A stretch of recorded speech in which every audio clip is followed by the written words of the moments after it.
So jumping into it, today's agenda is really going to cover a few things. First of all, we're going to give a quick overview of what's going on in campus recruiting right now. We talk with hundreds of employers every month, along with colleges and students, so have some great insights. Second, we're going to spend a couple of minutes very quickly on what is a micro internship. We're going to kind of breeze through that because hopefully folks understand already, but we want to make sure we hit.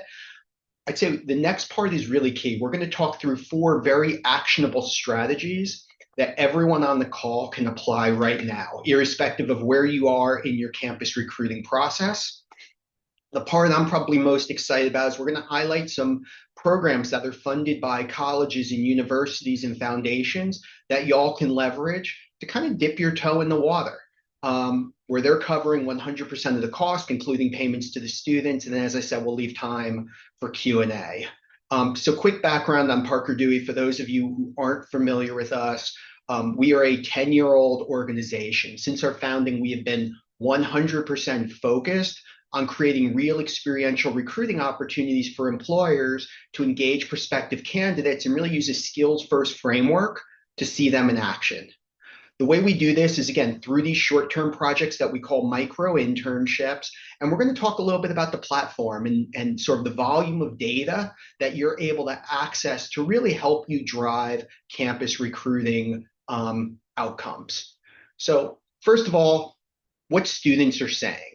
Again, students right now that they want to be recruited, but oops, sorry, I see. Oh, it looks like someone's using an AI assistant. So sorry, I was just looking over at the chat.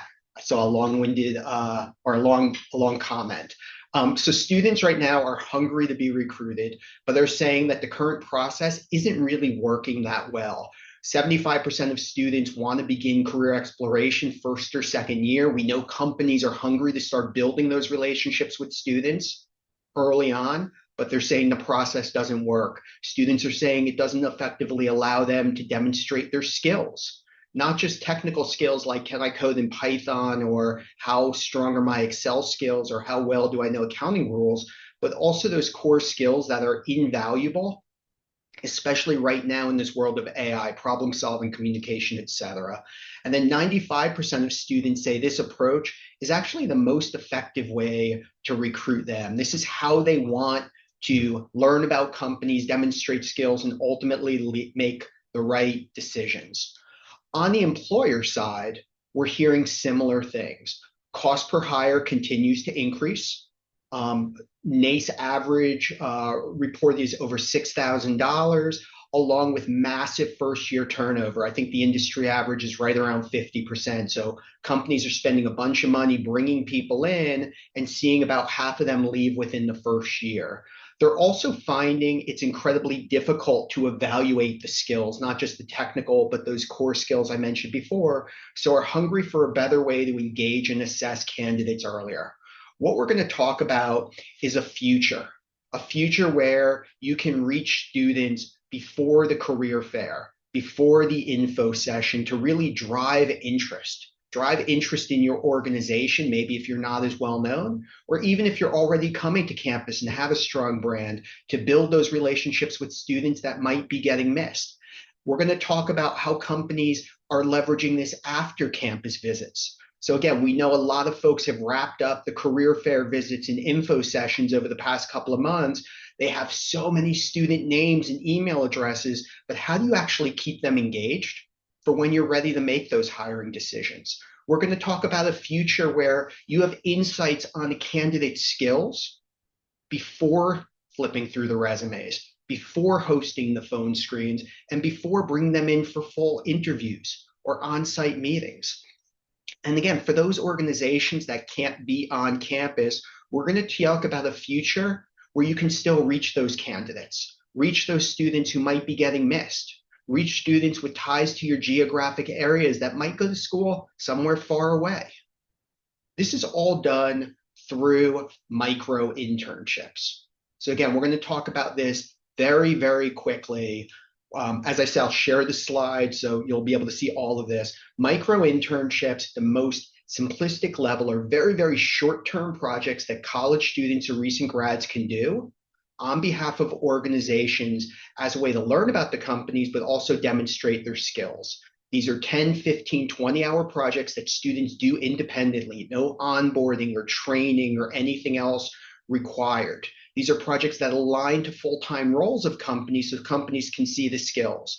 A few things to note. These are typically done remote. That took place even pre-COVID and continues to, allowing companies to reach students from across the US who may have ties to the geographic region, but without having to bring them into the office, again, for these micro-internships, even if the full-time role is on site.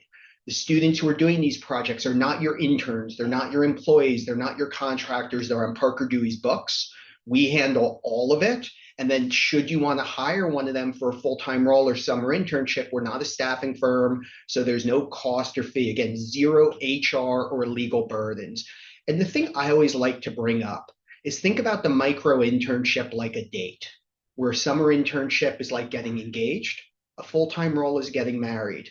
These micro-internships are like job dates, where you're able to, again, see insights into the skills earlier on, but also engage students who may not apply or may not be thinking about your company, or students, again, who are perfect, but are otherwise getting missed. But as opposed to these being hypothetical, I'll show you some real examples. One of the things we do at Parker Dewey for organizations is we will take job descriptions for existing roles, whether they're summer internships or full-time roles, and very specifically unpack them into these experiences. You can see on the left the meat of a job description for an entry-level data marketer role. Perfect micro-internship might be doing a competitive campaign analysis. To my earlier comment, they're not sharing anything sensitive. The student's using public info, but what it's doing is it's providing that company, that recruiting team and hiring manager, insights into skills like, can the student do market research? What's their creative thinking or problem solving like? And again, seeing this earlier in the process. We'll see this with technical roles. Again, this was for an organization that was hiring people for robotics and mechatronics. Again, you're not going to give them a project where they're on a manufacturing floor working with a multi-million-dollar piece of equipment, but let's have them create a training manual or research best practices. Again, it's really that audition. It could be a developer role. Again, very technical. You're not giving them access to a core code base or the app that's in the Apple App Store, Android App Store, but you may have them do UX testing or insights into how AI is being used in development. All perfect examples. Everything I showed you is experiential recruiting. It's the intersection of employer branding and skills-based hiring. As students are completing these projects, you're able to overcome misperceptions they may have about your brand. Maybe you're Nike, and college students all know Nike, but they're not thinking about it for AI roles or finance or strategy roles. Or maybe you're a B2B manufacturing company that you just don't have the awareness. It could also be, again, reaching students and building the brand with students who have ties to whether it's departments or areas you're interested in or geographies. But the other half of the Venn diagram is skills-based hiring. We know this is such a popular topic and such a hot button for so many CHROs and other executives. This is skills-based hiring in action. It's not about reframing job descriptions. It's not about looking beyond the degree. Skills-based hiring is really about getting insights into the skills earlier in the process in a way that's not captured from a GPA or major.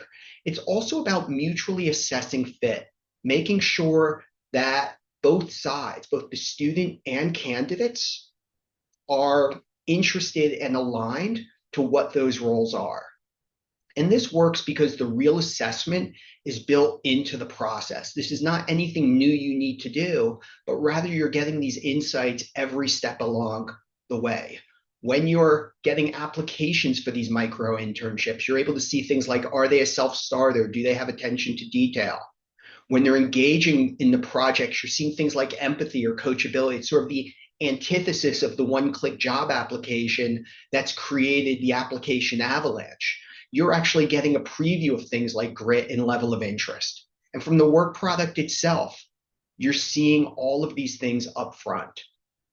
So what we're going to do now is talk about how this can align to your strategy, how you can reach students aligned to your goals, how you can keep students warm after meeting them at your career fair events or other on-campus events, how to get insights into their skills, and ultimately get a competitive advantage in recruiting.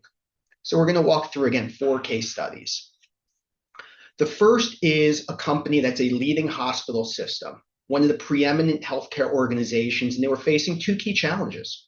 One, massive competition for allied health roles. Again, think nursing or radiology technician. They were also interested in driving awareness by students who weren't yet thinking about healthcare. So one of the things this organization did is before visiting one of their core campuses, they were posting micro-internships, again, allied to allied health, but also those other areas, HR, accounting, marketing, again, areas that students may not be thinking about the healthcare space. Here's what happened.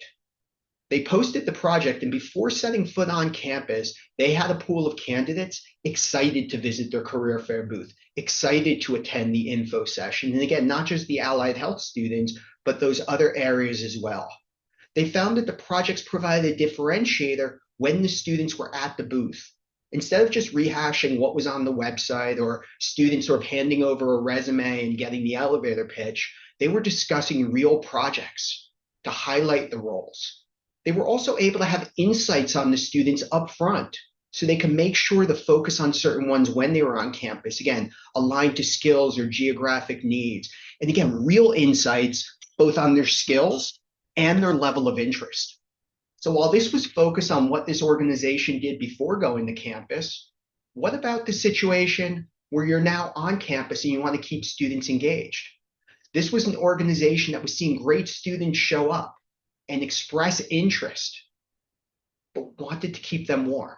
In some cases, it was juniors or seniors where they weren't quite ready to make those offers yet for summer internships or full-time roles. In other cases, it's first and second year students who aren't yet ready for that summer internship or full-time role, but you want to keep them engaged. And in both cases, we know students aren't responding to the generic emails. I think Barry Scott reported something like over 50% of students are actually proactively blocking recruiting emails. And this is because, again, we know students don't want to sit through another webinar. So what this medical device company did was they took a different approach. They initially focused on a very high volume sales role. They found it tough to fill because they were looking for students with very specific skills, both geographic ties, but also students studying areas like mechanical engineering and student athletes. So when these students were showing up to the career fair booth, they didn't want to lose them. So what we did was we created business development, for lack of a better term, auditions. These were real projects that were crafted in a way to keep the students engaged, but also to help the recruiting teams and hiring managers assess the skills. So after the event, instead of the generic email of thanks for coming, we're going to be posting our jobs in a couple of weeks, these students were invited to participate in these auditions. Not only was it a success with all of the traditional metrics, think email open rates and click-through and participation, but this organization found massive improvement in the metrics that actually matter. Beyond keeping the students engaged, they were able to quickly determine who was the best fit for the roles, not based upon GPA or who their parents were, but based upon actual work product, so they could focus on those candidates. The end result was for the first year they did this, for that class of business development reps, 2 years later, 100% of them are still at the company, including one of the students who got an Employee of the Year award. Now, with first year attrition, again, on average, about 50% in business development roles tends to be closer to 70 or 80% plus. This company had 100% retention. Those trends continue in subsequent years. The other thing they heard was hiring managers were really happy. One of the campus recruiters actually shared an email from a hiring manager who was talking about not wasting time interviewing the wrong folks. And when they were hiring these students for the full-time roles, they had confidence that they were going to stick around. So let's talk about the next example. This is a company that was having massive issues recruiting for its corporate roles. They have a very, very strong consumer presence. It's a fitness franchise chain. And what they were finding is they were getting a lot of applicants that were either interested in being trainers or working at the local facilities. And they were getting this stack of resumes of people that just weren't qualified for the various corporate roles when they were getting interest. Now, this organization kind of flipped the model on its head. What they did is they went to hiring managers and said, tell us about a small task that you have on your plate, something like an article that needs to be written, a job description that needs to be updated. Again, every hiring manager has these small projects. And what they were doing is using those small projects and posting them on the platform as a way to, yeah, get hiring managers support, but also to start to build this pipeline of interested, qualified candidates. In fact, one of the hiring managers, someone in a different department of HR focused on learning and development, had one of those projects. They were looking for best practices tied to new employee onboarding. They ultimately posted the project and selected two different students to complete them. One of the students was a 3.9 HR major from a very, very prestigious school. The other was a student with a lower GPA, a less selective school, and also wasn't studying HR, but they were kind of intrigued by her. So they gave both students the project. Here's what happened. The student that was the 3.9 HR major turned in the work that's on the upper left. There's some good data in here, but there's also some typos and grammatical errors, things that would be really, really hard to come out from an interview or from a resume. The other student, the one they were a little bit more on the fence with, turned in the work that you can see on the bottom, demonstrating not just her ability to quickly get up the curve on the technical HR skills, but problem solving, communication, and one that shouldn't be ignored is empathy. Her ability to understand what a hiring manager is going to look at, what's going to make it easier to digest the information and presenting it in that kind of a format. Fast forward, that student ultimately got hired for a summer internship and then subsequently a full-time role. And again, in the words of the hiring manager, this is probably someone they wouldn't have even interviewed. Again, perfect example of how to work through that application avalanche to very, very quickly determine who are the candidates you want to focus on. The last example is really about data. Data, whether or not you can be on campus, data to help you guide your decisions, such as what campuses to visit or what's most effective, but also data to demonstrate the effectiveness of your work internally, which is so important right now as early careers under attack. So this global Fortune 500 company had a very small campus recruiting effort. Wasn't the size of the big four, the consulting firms, because they just weren't hiring as much at that level. Not only were they trying to defend this early career effort, they actually wanted to scale it. So what they did was focused on some of the key strategic goals of the organization. First, this company was based in DC, but they had offices around the country. How can we fill roles in those other offices? But they also focused on some other community initiatives, things like gender equity and STEM. So again, like the other examples, we crafted projects that align to some of the full-time roles, but the tweak here is they went to members of the employee resource group and asked them to participate. Here's what happened.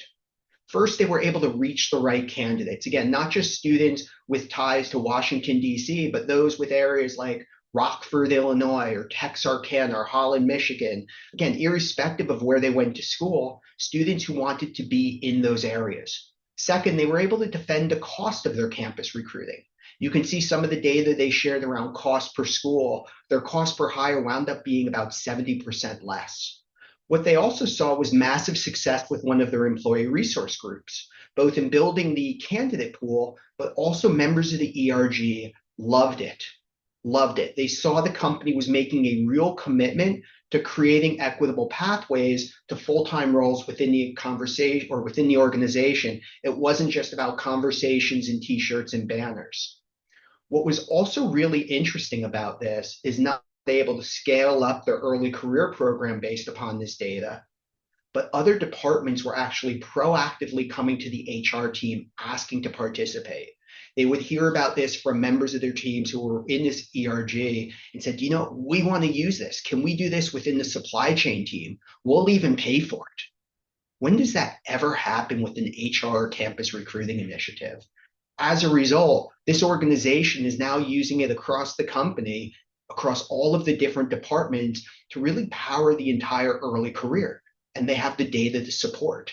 Again, data that shows on average cost per hire tends to be 40 to 80% less than what NACE reports as the average. Again, every company is different in what they're spending, but we're seeing significant savings.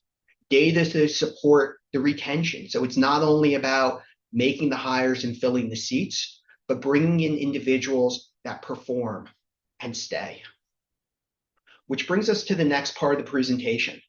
It's the funded opportunity. So everything I showed you through the very generous support of various organizations and colleges, you can now see with no cost. And by the way, to be clear, the students are still paid for their work. They're paid directly by Parker Dewey through these very generous grants. What this means for you is, again, you can try it out. You can reach talent you might not otherwise meet. You can audition and get insights on skills. You can get things off your to-do list. And again, the schools and other programs are doing this because they're trying to help more organizations understand why this should be a key part of their campus recruiting. They're doing it to align to what they're hearing from students and other stakeholders.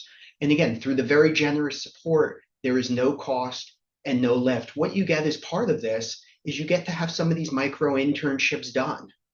But it also aligns to everything else I showed you. A way to build the brand. Could be at campuses where you have a strong presence, but maybe with different populations. Again, first gen or specific clubs or underclassmen or individuals studying marketing who may not be thinking about a manufacturing company. But it's also about efficiency. We hear that companies send typically 70% of the time they spend. Again, less time flipping through resumes, less time on phone screens and rescheduling phone screens and interviews of people that they realize may not be the right fit. In this case, it's not 60% cost savings, it's 100% cost savings because they're covering the cost. And as we've seen with 10 years of data, hiring managers love this. Over 98% of the time, the students are exceeding expectations. So how do you actually get started? Well, it's pretty simple. You can use the QR code, and I'll put the link in the chat in a moment, but send us a job description. Send us an example of a full-time role, a summer internship you're trying to fill right now, something you're not sure you're going to need. Again, there's so much uncertainty this year.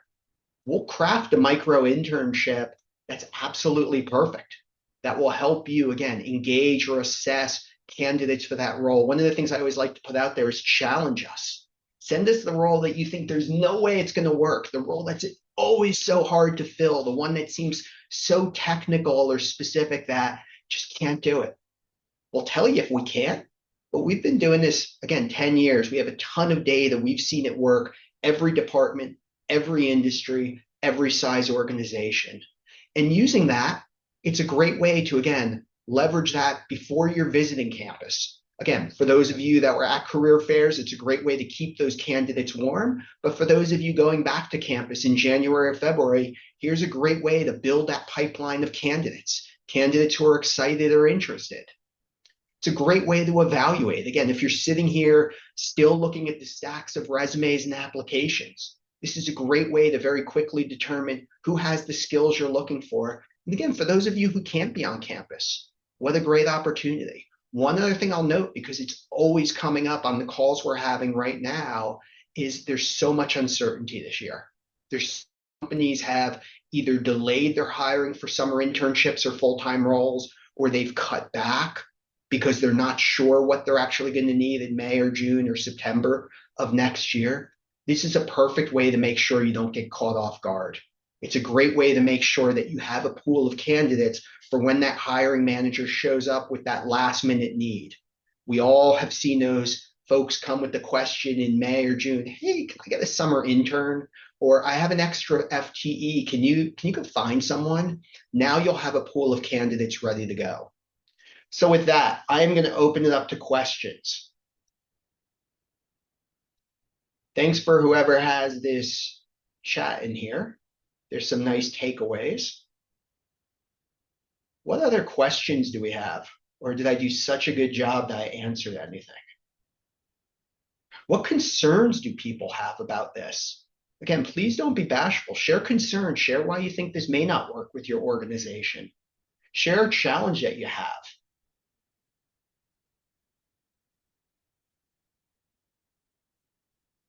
Wow.